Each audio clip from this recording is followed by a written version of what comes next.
মাননীয় স্পিকার, আপনাকে অনেক অনেক ধন্যবাদ। ব্যাংক রেজুলেশন অধ্যাদেশ 2025 সংরক্ষণের পক্ষে আমি কথা বলতে চাচ্ছি। মাননীয় সদস্য, আপনার সময় 10 মিনিট।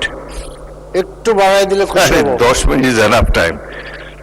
আচ্ছা, আপনার মাধ্যমে মহান সংসদের সামনে আজ আমি দাঁড়িয়েছি একটি গুরুত্বপূর্ণ বিষয়ে কথা বলতে। সেটি হলো ব্যাংক রেজুলেশন অধ্যাদেশ 2025 সংরক্ষণের অপরিহার্যতা। আদেশটি শুধু একটি আইনি দলিল নয়, এটি বাংলাদেশের কোটি কোটি সাধারণ মানুষের কষ্টার্জিত সঞ্চয়ের নিরাপত্তা কবচ, দেশের অর্থনৈতিক মেরুদণ্ড রক্ষার হাতিয়ার এবং ব্যাংক লুটপাটকারীদের বিরুদ্ধে রাষ্ট্রের সুনির্দিষ্ট আইনি প্রতিঘাত। মাননীয় স্পিকার, বর্তমান সরকার এই অধ্যাদেশটি বাতিল বা সংশোধন করার প্রস্তাব করেছেন। আমি বিরোধী দলের পক্ষ থেকে অত্যন্ত দৃঢ়তার সাথে বলতে চাই, এই প্রস্তাব দেশের স্বার্থবিরোধী, জনগণের বিরুদ্ধে এবং আর্থিক খাতের জন্য অত্যন্ত ক্ষতিকারক। তাই বাংলাদেশ ব্যাংকিং খাতে আজ গভীর সংকটে। শত শত কোটি টাকা ঋণ খেলাপ, মূলধন ঘাটতি, তারল্য সংকট, দীর্ঘ দিনের দুর্নীতির ফলে কিছু সংখ্যক ব্যাংক আজ অস্তিত্ব সংকটে। এই পরিস্থিতিতে অধ্যাদেশ বাতিল করা হলে তা হবে মানুষের জন্য মানুষের চিকিৎসার বন্ধ করার শামিল। মাননীয় স্পিকার, এই অধ্যাদেশের সবচেয়ে গুরুত্বপূর্ণ দিক হলো সাধারণ আমানতকারীদের সুরক্ষা। দেশের কোটি কোটি মানুষের তাদের জীবনের সঞ্চয় ব্যাংকে রাখেন। যখন কোনো ব্যাংক সংকটে পড়ে তখন সবার আগে ক্ষতিগ্রস্ত হন এই সাধারণ মানুষই। অধ্যাদেশটি স্পষ্টভাবে নিশ্চিত করেছে যে রেজুলেশন প্রক্রিয়ায় সুরক্ষিত আমানত সর্বোচ্চ অগ্রাধিকার পাবে, আমানতকারীরা কখনো ক্ষতিগ্রস্ত হবে না। কাজে এই অধ্যাদেশ বাতিল করা মানে কোটি মানুষের সুরক্ষাকে ধ্বংস করা। মাননীয় স্পিকার, অতীতের সংকটগ্রস্ত ব্যাংকগুলো বাঁচাতে রাষ্ট্রীয় কোষাগার থেকে বিপুল পরিমাণ অর্থ ব্যয় হয়েছে, যা মূলত সাধারণ করদাতার অর্থ। এই অধ্যাদেশ এমন একটি কাঠামো নির্মাণ করেছে যেখানে প্রথমে বেসরকারি উৎস থেকে সংকট নিরসনের চেষ্টা হবে এবং শুধুমাত্র সর্বশেষ উপায় হিসাবে সরকারি সহায়তার বিধান রয়েছে। এটি বাতিল হলে আবার করদাতাদের অর্থ অপচয়ের মুখে পড়বে। ব্যাংকিং সেবার ধারাবাহিকতা নিশ্চিত করা। এই একটি ব্যাংক সংকটে পড়লে তার আমানতকারীরা এবং ব্যবসায়ীরা তাৎক্ষণিক ক্ষতির শিকার হন। লক্ষ লক্ষ গ্রাহকদের লেনদেন বন্ধ হয়ে যায়, ব্যবসা ক্ষতিগ্রস্ত হয়। এই অধ্যাদেশ সুনির্দিষ্টভাবে নিশ্চিত করে যে রেজুলেশন প্রক্রিয়া চলাকালে ব্যাংকের গুরুত্বপূর্ণ কার্যক্রম অব্যাহত থাকবে, গ্রাহকরা তাদের সেবা পাবেন। এটি অর্থনৈতিক বিপর্যয় ও প্রতিরোধের মূল রক্ষা কবচ। আর্থিক খাতে জনগণের সেবা পুনরুদ্ধার। বাংলাদেশের ব্যাংকিং খাতে জনগণের আস্থা আজ তলানিতে, কারণ বারবার ব্যাংক কেলেঙ্কারি, লুটপাট ও সংকটে পড়েও কার্যকর কোনো আইনি ব্যবস্থা ছিল না। এই অধ্যাদেশ স্বচ্ছ, পূর্ব ঘোষিত, আইনসম্মত রেজুলেশন প্রক্রিয়া তৈরি করে, সেই আস্থা পুনরুদ্ধারের পথ প্রশস্ত করে। এটি বাতিল করলে সেই বিশ্বাসের সামান্য যা অবশিষ্ট ছিল, মাননীয় স্পিকার, তাও ধ্বংস হয়ে যাবে। মাননীয় স্পিকার, এতদিন বাংলাদেশের ব্যাংক সংকট মোকাবিলার কোনো সুনির্দিষ্ট আইনি কাঠামো ছিল না। ব্যাংক ডুবতে থাকতো এবং কেন্দ্রীয় ব্যাংক হাত পা বেঁধে বসে থাকতো। এই অধ্যাদেশ বাংলাদেশ ব্যাংককে সুস্পষ্ট আইনি ক্ষমতা দিয়েছে। সংকটগ্রস্ত ব্যাংকে ক্ষতিগ্রস্ত করায় এই ক্ষমতা বাতিল করা মানে কেন্দ্রীয় ব্যাংককে আবার নিয়ন্ত্রণে নিয়ে আসা। যখন কোনো ব্যাংকের পরিচালনা পর্ষদ ব্যর্থ হয়, দুর্নীতি অব্যবস্থাপনায় ব্যাংক ডুবানো হয়, তখন দ্রুত একজন যোগ্য শাসক নিয়োগ দিয়ে ব্যাংককে রক্ষা করার ব্যবস্থা এই অধ্যাদেশে রয়েছে। প্রশাসকের স্পষ্ট দায়িত্ব এবং ক্ষমতা, জবাবদিহিতার বিধান নিশ্চিত করা হয়েছে। পুরো পৃথিবীতে এই পদ্ধতি সফলভাবে ব্যবহৃত হয়েছে। মাননীয় স্পিকার, ব্রিজ ব্যাংকগুলো সংকটগ্রস্ত ব্যাংকের ভালো সম্পদ, গুরুত্বপূর্ণ সেবা রক্ষা করে একটি নতুন ব্যাংকে হস্তান্তরের বিশ্বমানের কৌশল। এতে ব্যাংকের ভালো অংশটুকু, সংকটে পড়া ব্যাংকের ভালো অংশটুকু টিকিয়ে রাখা যায়, গ্রাহকরা সেবা পেতে থাকেন এবং ব্যাংক ব্যবস্থার বিপর্যয় এড়ানো যায়। এই অধ্যাদেশ এই ক্ষমতা বাংলাদেশ ব্যাংকে দিয়েছে, যা আগে কখনো ছিল না। একটি দুর্বল ব্যাংক থেকে তার সুস্থ সম্পদ একটি শক্তিশালী ব্যাংকে হস্তান্তরের মাধ্যমে আমানতকারীদের রক্ষা করা এবং ঋণ গ্রহীতাদের সেবা নিশ্চিত করা আধুনিক ব্যাংকিং ব্যবস্থার অন্যতম মূলনীতি। এই অধ্যাদেশ সুস্পষ্ট আইনি কাঠামোতে এই ক্ষমতা নিশ্চিত করেছে এবং কে কত পাবেন তার অগ্রাধিকার ক্রম নির্ধারণ করেছে। মাননীয় স্পিকার, এতদিন ব্যাংক ডুবলে সাধারণ করদাতা এবং আমানতকারীরা ক্ষতি বহন করতেন, অথচ ব্যাংকের মালিক ও উচ্চ পর্যায়ের মালিকের বিনিয়োগকারীরা সুরক্ষা থাকতেন। এই অধ্যাদেশ বলে আগে শেয়ার হোল্ডারদের ক্ষতি বহন করবেন, তারপর অন্যান্য পাওনাদাররা। সাধারণ আমানতকারীরা সবার শেষে সবচেয়ে বেশি সুরক্ষিত থাকবেন। এটি ন্যায় বিচারের নীতি। মাননীয় স্পিকার, বাংলাদেশ ব্যাংকিং খাতের সংকটের মূল কারণ হল একটি ক্ষুদ্র গোষ্ঠীর দ্বারা বিপুল পরিমাণ অর্থের প্রতারণামূলক আত্মসাৎ ও লুণ্ঠন। এই অধ্যাদেশ দ্বারা ৭৭ থেকে ৮২ পর্যন্ত সুনির্দিষ্টভাবে বলা হয়েছে যে যারা প্রতারণামূলকভাবে ব্যাংকের সম্পদ ব্যবহার করবেন তাদের দায়ী ব্যক্তিদের চিহ্নিত করা হবে, তাদের বিরুদ্ধে ব্যবস্থা নেওয়া হবে, সম্পদ ফেরত দিতে বাধ্য করা হবে। মাননীয় স্পিকার, শুধু শাস্তি দেওয়া নয়, লুণ্ঠিত অর্থ ফেরত আনাও জরুরি।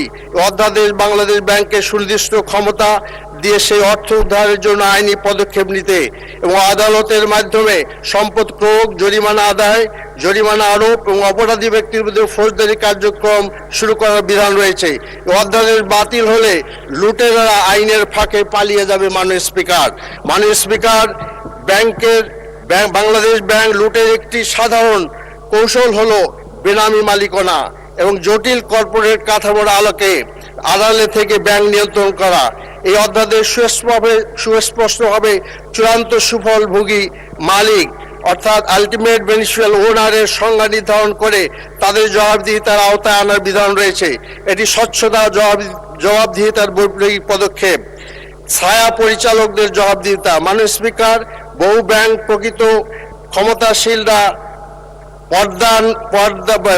পর্ষদে নাম না রেখে পর্দার আড়াল থেকে নির্দেশ দেন এবং ব্যাংক লুট করেন। এই অধ্যাদেশ ছায়া পরিচালকের দ্বারা আইনগতভাবে স্বীকৃতি করে তাদেরও জবাবদিহিতার আওতায় আনার বিধান তৈরি করেছে। এটি একটি যুগান্তকারী পদক্ষেপ যা বাতিল হইলে এই মুহূর্তে কৌশলকারী আবার সুরক্ষা পাবে। মাননীয় স্পিকার, যান ইসলামী ব্যাংক সহ বহু ব্যাংকে সালমের নামে বেনামি মালিকানার মাধ্যমে ব্যাংকগুলোকে ধ্বংস করেছে। মাননীয় স্পিকার, সংকটের আগে একটি জরুরি ব্যবস্থার সঠিক সিদ্ধান্ত নিতে পূর্ব প্রস্তুতি অনিবার্য। এই আদেশ বড় ব্যাংকগুলোকে আগে থেকেই রেজুলেশন পরিকল্পনা তৈরি করতে বাধ্য করেছে, যাতে সংকট এলে দ্রুত এবং সঠিক ব্যবস্থা নেওয়া যায়। এই পূর্ব প্রস্তুতি বিধান ছাড়া সংকট আসলে তখন হাতের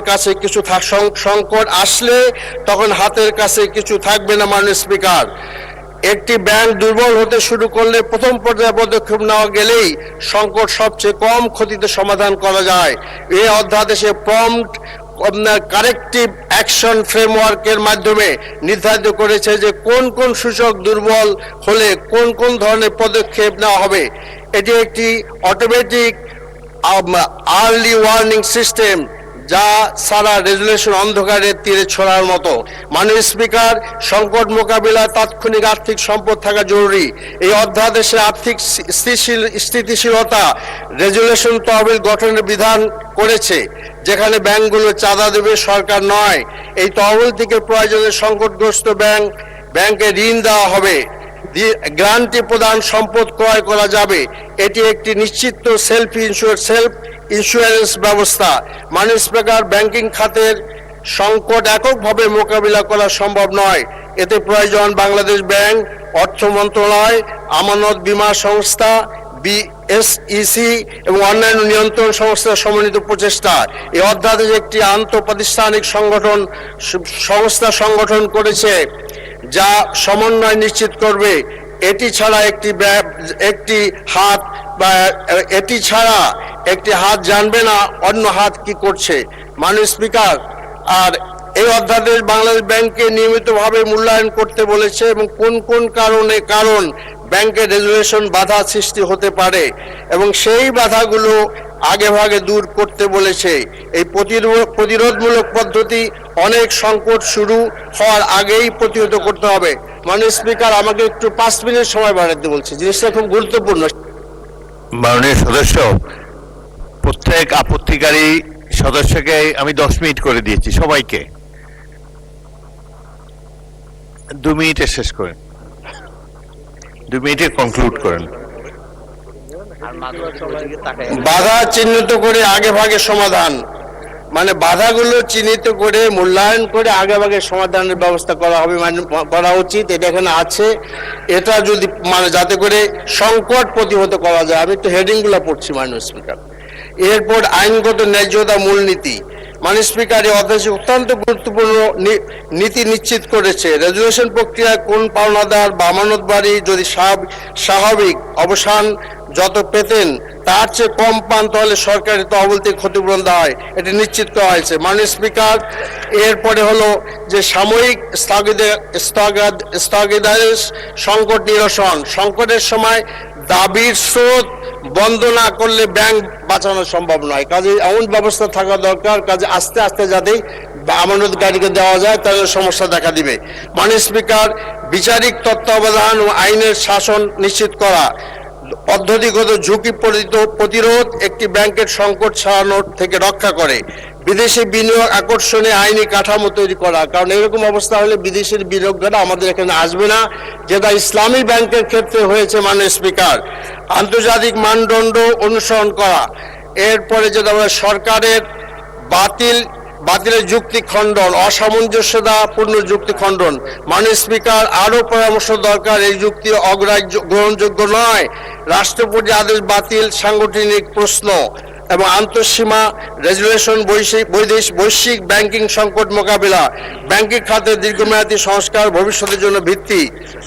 তো মাননীয় স্পিকার, আমি তো মোটামুটি বললাম, তো আমি ইনশাল্লাহ এটা আপনার মাধ্যমে জমা দেবো। আমি মনে করি যে এই গুরুত্বপূর্ণ বিষয়টা জনমতে যাচাইয়ের জন্য পেশ করা হোক, যে দেশের মানুষ এবং আমানতকারীরা।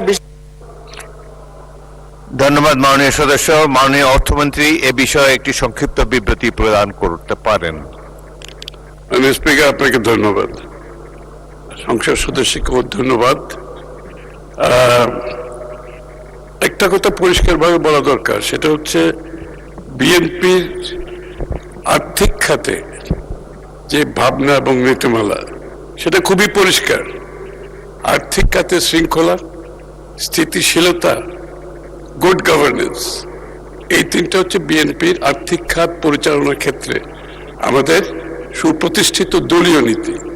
যে জন্য আপনি লক্ষ্য করবেন, বিগত দিনে বিএনপি যতবারই সরকারি ছিল, আর্থিক খাতে শৃঙ্খলা সবসময় ছিল, স্থিতিশীলতা ছিল, গুড গভর্নেন্স ছিল, কোন ধরনের সমস্যা হয় নাই। বিগত দিনে যে কথাগুলি মাননীয় সংসদ সদস্য বলেছেন, ওনার সাথে আমি একমত, এই ঘটনাগুলো ঘটেছে। সুতরাং আমরা আমাদের যে ভাবনা চিন্তায় দর্শনের পরিপ্রেক্ষিতে আপনাকে নিশ্চিতভাবে বলতে চাই, আমাদের সেই প্রিন্সিপাল থেকে আমরা এতটুকু সরব না। তবে আপনি যে বিষয়গুলো তুলেছেন তার কিছু কিছু, যে এটার এই সংশোধিত আকারে যেভাবে আসছে, কেন করা হয়েছে, এটা আমি একটু তুলে ধরছি। এটা হচ্ছে একটি অল্টারনেটিভ রেজলিউশন অপশন, এটা একটা নতুন উইন্ডো করা হয়েছে। মূল বিধানগুলোতে কোনো পরিবর্তন নাই। This is the new window open to create more opportunity. আচ্ছা, ইতিপূর্বে প্রণীত অধ্যাদেশের বিকল্প সমাধানের পদ্ধতি ছিল না, একটাই ছিল। এতে 18 কম একটি নতুন ধারা সংযোজন করা হয়েছে। ফলে ব্যাংক সমূহের দুরবস্থা থেকে পুনরুদ্ধারের জন্য শুধুমাত্র রেজলিউশন পদ্ধতি হিসেবে লিকুইডেশন, ব্রিজ ব্যাংকের নিকট হস্তান্তর, তৃতীয় পক্ষের নিকট হস্তান্তর ইত্যাদি অপশনের উপর নির্ভর না করে রেজলিউশন কার্যক্রমের অব্যবহিত পূর্বের শেয়ার ধারকগণ বা উপযুক্ত বিনিয়োগকারীদের মাধ্যমে সম্পদ, দায়, পুনর্ধারণ ও ধারণের সুযোগ সৃষ্টি হয়েছে। এখানে কিন্তু অপশন ইজ ওপেন, এখানে যে আগের যারা শেয়ার হোল্ডার তাদের জন্য না, it is open for everybody. এবং এটা কেন করা হয়েছে আমি একটু বিস্তারিত একটু বললে আপনার বুঝতে সুবিধা হবে। সরকারের আর্থিক দায় কমানো, আপনারা জানেন ইতিমধ্যে সরকার কিন্তু এখানে ৮০,০০০ কোটি টাকা বিনিয়োগ করেছে, আরো প্রায় ১ লক্ষ কোটি টাকার প্রয়োজন হবে। এটা একটা সাধারণ সময়ে নর্মাল টাইমে কোনো সরকারের পক্ষে এত বড় একটা অ্যামাউন্ট বহন করা সম্ভব নয়। তার উপর তো বর্তমান অর্থনৈতিক প্রেক্ষাপট, আন্তর্জাতিক যুদ্ধ ইত্যাদি দিয়ে যে বিষয় সামনে চলে আসছে, আরো ১ লক্ষ কোটি টাকার মাধ্যমে এটাকে এগিয়ে নিয়ে যাওয়া সম্ভব না। এজন্য আবেদনকারীদের দ্বারা মূলধন পুনঃস্থাপন, দায় পরিশোধ এবং পূর্বে প্রাপ্ত সহায়তা ফেরত প্রদানের বাধ্যবাধকতা থাকায় সরকার বা আমানত সুরক্ষা তহবিলের উপর আর্থিক চাপ হ্রাস পাবে। আমানতকারীদের আস্থা বৃদ্ধি, ব্যাংকের সম্পদ দায় পুনর্গঠন এবং দ্রুত কার্যক্রম চালুর মাধ্যমে আমানতকারীদের অর্থ ফেরত পাওয়ার সম্ভাবনার সৃষ্টি হবে। ফলে সার্বিকভাবে ব্যাংকিং খাতে আস্থা পুনঃপ্রতিষ্ঠায় সহায়ক হবে। নির্দোষ সাধারণ শেয়ার হোল্ডারদের সুরক্ষা, ব্যাংকের অব্যবস্থাপনা ও দুর্বলতার জন্য সকল শেয়ার হোল্ডার দায়ী নন। বিশেষত ক্ষুদ্র ও সাধারণ বিনিয়োগকারীরা ব্যবস্থাপনায় সরাসরি সম্পৃক্ত থাকেন না। এই প্রেক্ষিতে মালিকানা পুনর্বহালের সুযোগ প্রদান করলে নির্দোষ সাধারণ শেয়ার হোল্ডারদের আর্থিক স্বার্থ পুনরুদ্ধারের সুযোগ সৃষ্টি হবে, যা ন্যায্যতা, ইকুইটি ও বিনিয়োগ সুরক্ষার দৃষ্টিকোণ থেকে গুরুত্বপূর্ণ। বিনিয়োগকারীদের আস্থা বৃদ্ধি, শেয়ার হোল্ডারদের পুনরুদ্ধারের নীতি সুযোগ সৃষ্টি তৈরি হলে এটি পুঁজিবাজারে বিনিয়োগকারীদের আস্থা বৃদ্ধি করতে সহায়ক হবে এবং ভবিষ্যতে ব্যাংকিং খাতে বিনিয়োগে উৎসাহ যোগাবে।